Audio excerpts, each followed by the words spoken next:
যে কোনো মুহূর্তে আফগানিস্তানের নতুন সরকার ঘোষণা, তালেবানের সাথে সম্পর্ক নিয়ে নানা সমীকরণ আন্তর্জাতিক অঙ্গনে, ধীরে চলো নীতি পশ্চিমাদের। রেকর্ড বৃষ্টির পর আকস্মিক বন্যার কবলে নিউ ইয়র্ক শহর, কোমর পানিতে তলিয়ে গেছে রাস্তাঘাট, অন্তত 6 জনের মৃত্যু, জরুরি অবস্থা জারি। করোনা ভাইরাসের আরও একটি ভ্যারিয়েন্ট নিয়ে উদ্বিগ্ন বিশ্ব স্বাস্থ্য সংস্থা, নতুন করে কয়েকটি দেশে শুরু হলো বুস্টার ডোজ প্রয়োগ।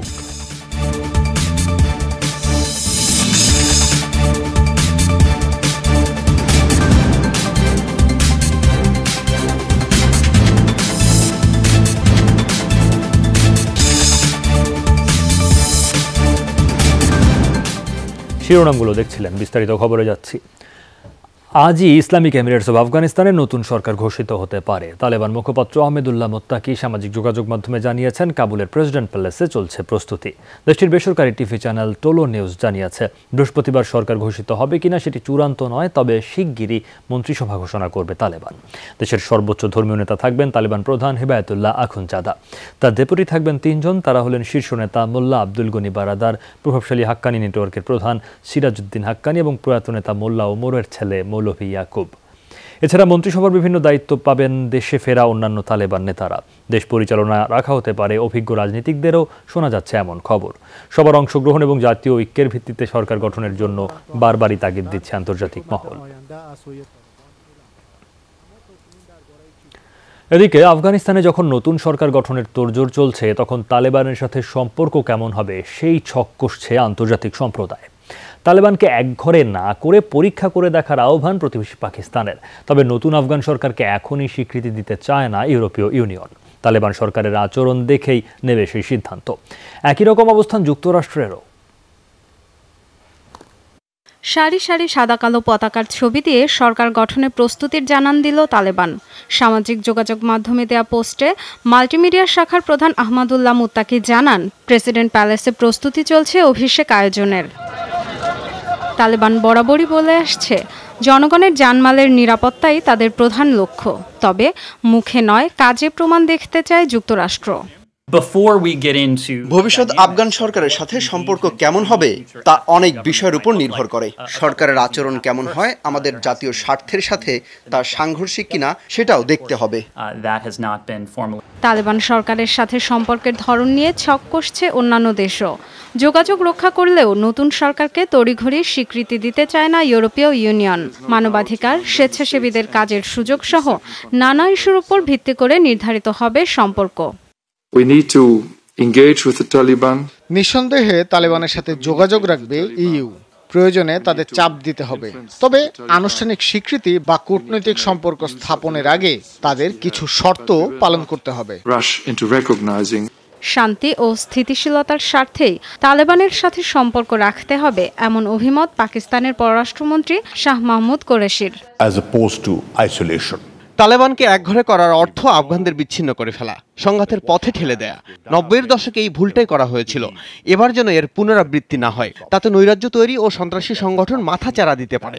বিশ্বাসের আগে পরখ করুন, যে অঙ্গীকার তারা করেছে আসলেই তা রক্ষা করে কিনা। এদিকে বেইজিংয়ের প্রত্যাশা, সব দেশ বিশেষ করে প্রতিবেশীদের সাথে শান্তিপূর্ণ সম্পর্ক গড়ে তুলবে তালেবান সরকার। ডরথি তাস্ট্রিন, যমুনা নিউজ। আফগানিস্তানে থেকে যাওয়া প্রায় 200 মার্কিনীকে উদ্ধারের সব ধরনের তৎপরতা অব্যাহত রেখেছে যুক্তরাষ্ট্র। বুধবার এই বিষয়ক বিবৃতি দেয় দেশটির পররাষ্ট্র মন্ত্রণালয়ে। জানানো হয়, আফগানিস্তান ছাড়তে ইচ্ছুকদের সরিয়ে নিতে তালেবানের সাথে চলছে যোগাযোগ। এছাড়া ভবিষ্যৎ পরিকল্পনা এবং স্বার্থ সংশ্লিষ্ট নানা ইস্যুতে দলটির সাথে আলোচনা চালিয়ে যাবে ওয়াশিংটন। কথায় নয়, কাজ দিয়ে বিচার করা হবে তালেবানকে, এমন কথাও জানানো হয় বিবৃতিতে। তবে দলটির আচরণগত পরিবর্তন নিয়ে সন্দিহান শীর্ষ মার্কিন সেনা কর্মকর্তারা। তাদের বক্তব্য, তালেবান সত্যিই বদলে গেলে আইএস বিরোধী লড়াইয়ে তাদের পাশে থাকবে যুক্তরাষ্ট্র।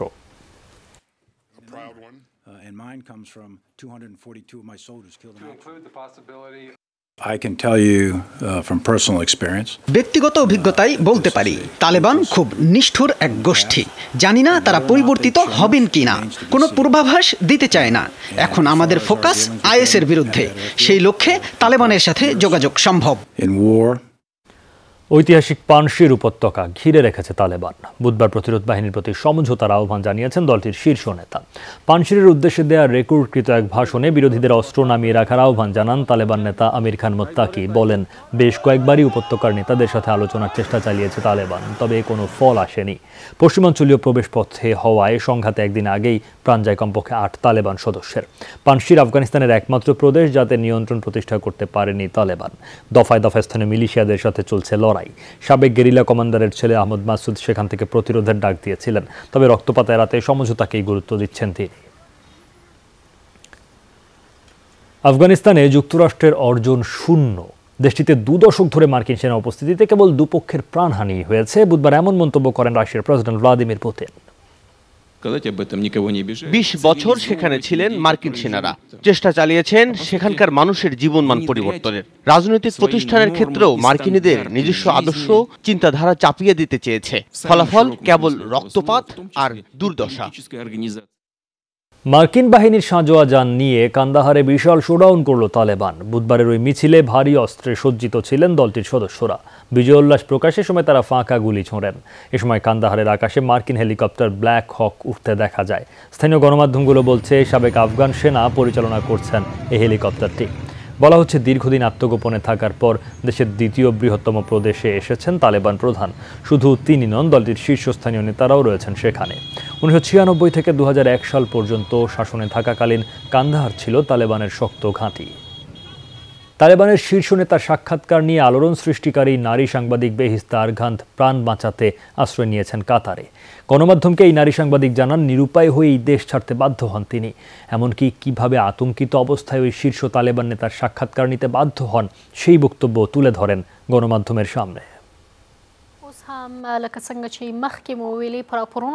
শীর্ষ তালেবান নেতার সাক্ষাৎকার নিয়ে বিশ্বজুড়ে আলোড়ন সৃষ্টি করেন আফগান সাংবাদিক বেহিস্তা আরগান্দ। সেদিনের ঘটনা বর্ণনা করতে গিয়ে এই নারী সাংবাদিক জানান, লাইভ সংবাদ চলাকালে স্টুডিওতে ঢুকে পড়েন তালেবান সদস্যরা। এরপর তালেবান নেতার ইন্টারভিউ নিতে বাধ্য করা হয় তাকে।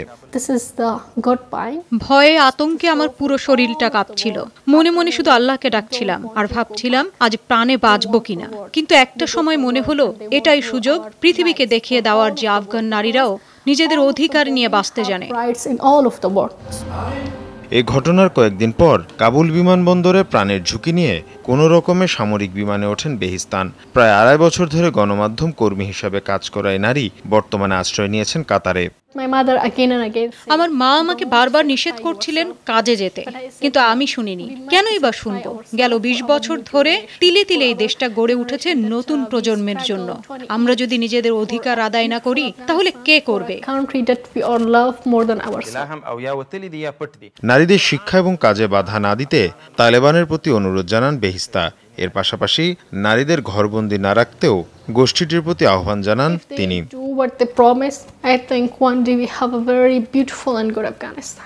মীর মুশফিকা হাসান, যমুনা নিউজ। শেষ নিঃশ্বাস ত্যাগ করলেন জম্মু কাশ্মীরের বহুল আলোচিত স্বাধীনতাকামী নেতা সৈয়দ আলী গিলানি। রাজধানী শ্রীনগরে 92 বছর বয়সে মৃত্যু হয় তার। দীর্ঘদিন বার্ধক্যজনিত নানা রোগে ভুগছিলেন তিনি। অল পার্টি হুরিয়াত কনফারেন্স APHCর প্রতিষ্ঠাতা। শারীরিক অসুস্থতার কারণে গত বছর রাজনীতি থেকে অবসর নেন। গিলানির মৃত্যুর পর জোরদার করা হয়েছে শ্রীনগরের নিরাপত্তা। কাঁটাতারে ঘিরে রাখা হয়েছে তার বাড়ির আশপাশের রাস্তা। কারফিউ জারি করা হতে পারে বলেও ধারণা করছে স্থানীয় গণমাধ্যমগুলো।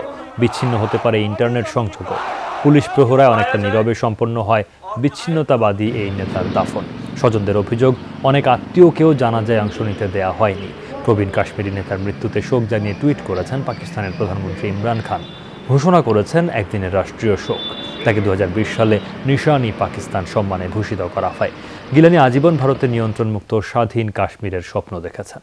রেকর্ড বৃষ্টিপাতের পর আকস্মিক বন্যার কবলে পড়েছে যুক্তরাষ্ট্রের নিউ ইয়র্ক শহর। কোমর পানিতে তলিয়ে গেছে অনেক রাস্তাঘাট, ডুবে গেছে সাবওয়ে স্টেশন, পানি উঠেছে ঘরবাড়িতেও। মার্কিন আবহাওয়া বিভাগ বলছে, ঘূর্ণিঝড় আইডার প্রভাবেই টানা বৃষ্টি ও বন্যা। দুর্যোগের মধ্যে নিউ ইয়র্কে অন্তত 7 জনের মৃত্যুর খবর দিয়েছে গণমাধ্যম। প্রতিবেশী নিউ জার্সিতে মারা গেছেন 2 জন। 2টি রাজ্যেই জারি করা হয়েছে জরুরি অবস্থা। বড় ধরনের দুর্ঘটনা এড়াতে ট্রেন চলাচল ও বিমানের ফ্লাইট বাতিল করা হয়েছে। বন্ধ বেশিরভাগ সাবওয়ে। আবহাওয়া দপ্তর জানায় মাত্র কয়েক ঘন্টার মধ্যে 250 মিলিমিটারের বেশি বৃষ্টি হয়েছে নিউ ইয়র্কে। রোববার লুইজিয়ানা উপকূলে আঘাত হানে ঘূর্ণিঝড় আইডা। কয়েকদিন ধরে যুক্তরাষ্ট্রের ভূখণ্ড অতিক্রম করছে ঝড়টি। এর জেরে লুইজিয়ানা ও নিউ অরলিন্সে বিদ্যুৎ বিচ্ছিন্ন 10 লাখের বেশি বাসিন্দা।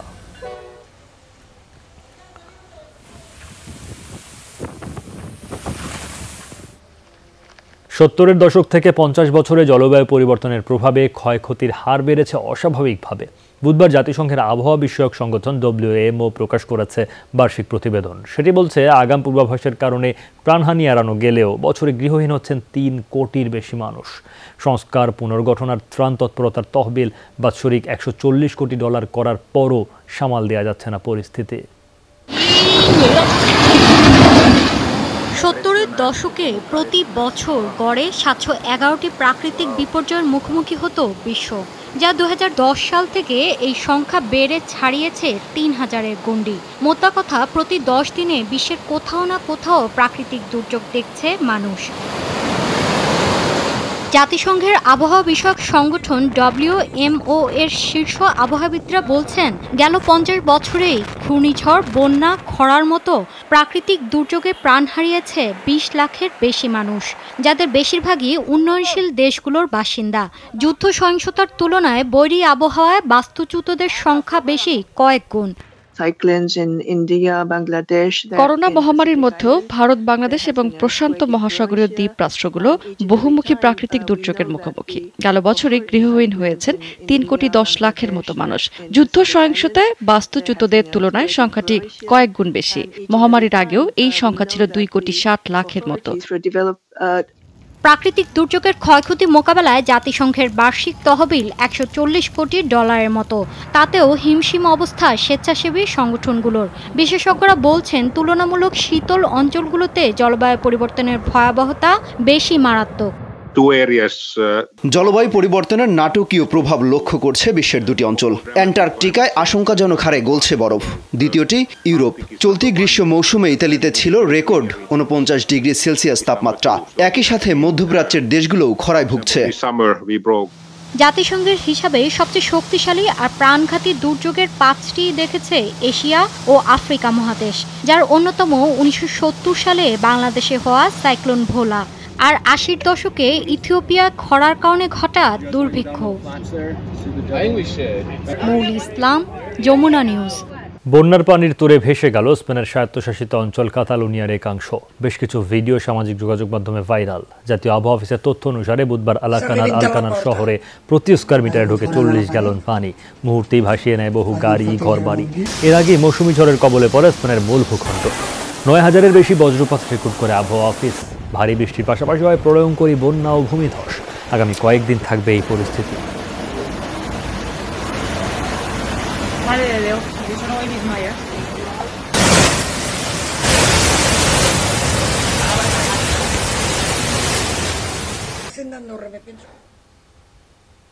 করোনা ভাইরাসের আরও একটি নতুন ভ্যারিয়েন্ট নিয়ে উদ্বিগ্ন বিশ্ব স্বাস্থ্য সংস্থা। এই ধরনটির নাম দেওয়া হয়েছে মিউ, আর সাংকেতিক নাম B1621। WHO বলছে এই ধরনটি চলতি বছরের জানুয়ারিতে প্রথম শনাক্ত হয় কলম্বিয়াতে। এরই মধ্যে দক্ষিণ আফ্রিকা, ইউকে সহ ইউরোপের বিভিন্ন দেশে ছড়িয়ে পড়েছে মিউ ভ্যারিয়েন্ট। এতদিন তেমন গুরুত্ব না দিলেও এখন ধরনটিকে ভ্যারিয়েন্ট অব ইন্টারেস্ট হিসেবে উল্লেখ করছে WHO। সংস্থাটি বলছে এই ভ্যারিয়েন্টটিও সময়ে সময়ে রূপ বদলাচ্ছে। মিউ নামের এই ধরনটি টিকার বিরুদ্ধে প্রতিরোধ গড়ে তুলতে পারে বলেও ইঙ্গিত মিলছে। তবে বিস্তারিত তুলে ধরার আগে আরও গবেষণার প্রয়োজন বলে জানানো হয়।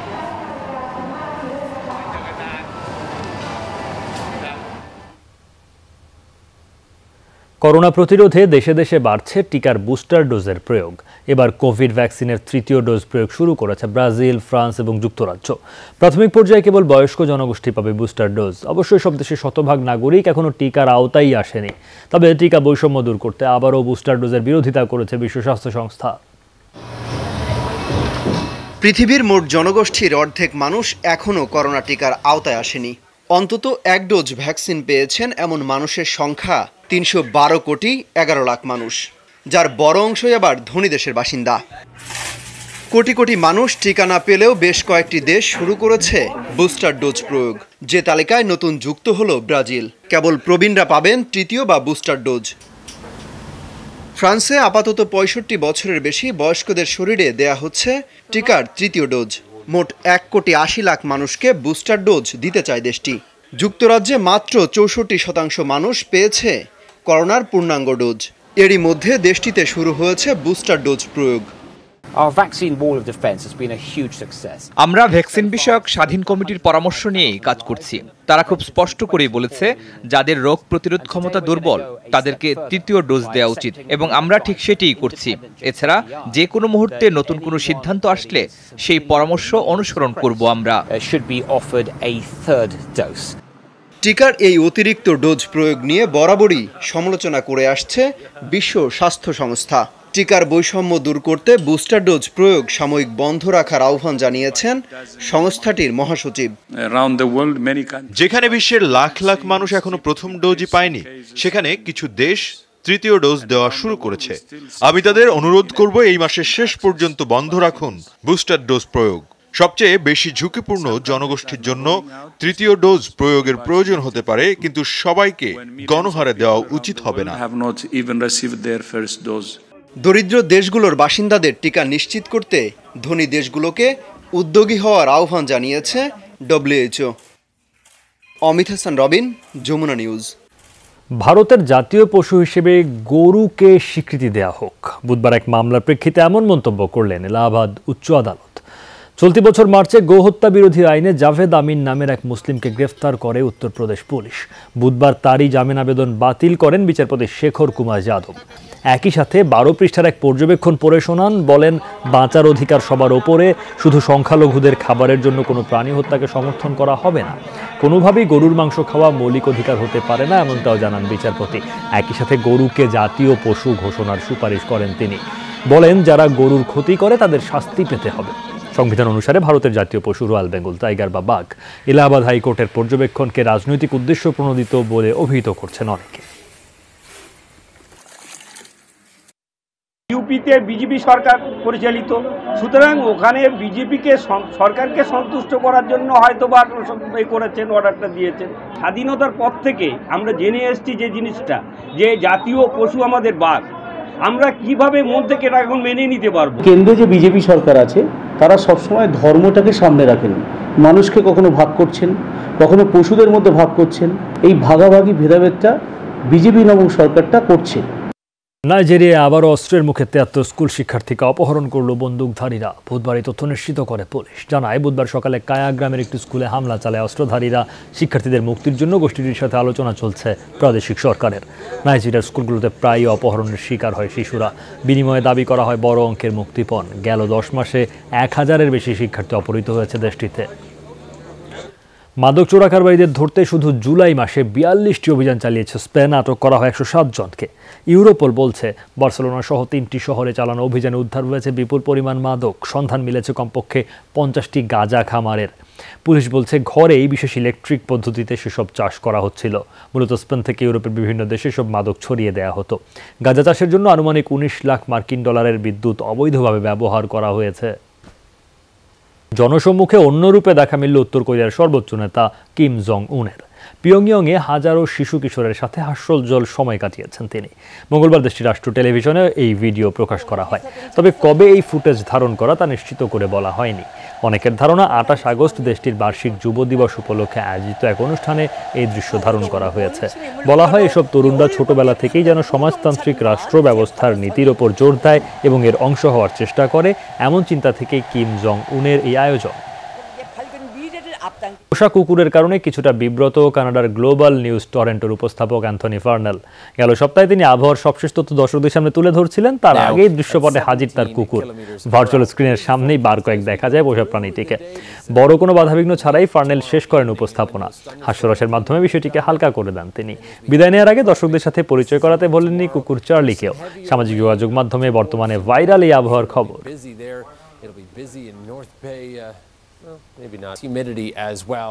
বন্ধুত্ব করতে এগিয়ে এলো বিশালাকার তিমি।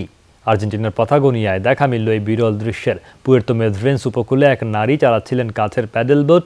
নৌকাটি দেখেই এগিয়ে আসে বিশালাকার এক তিমি। হালকা ধাক্কা দিয়ে খেলতে থাকে প্রাণীটি, চারপাশে ঘুরে বেড়ায়। তাতে আতঙ্কিত হয়ে পড়েন আরোহী। তাকে তীর থেকে অভয় দেন পর্যবেক্ষকরা।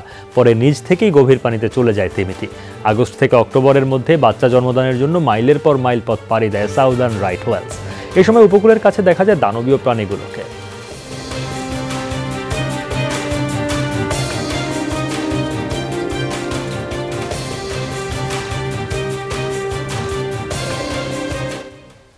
এই ছিল যমুনা আই ডেস্কের আয়োজনে। এতক্ষণ সাথে থাকার জন্য ধন্যবাদ সবাই।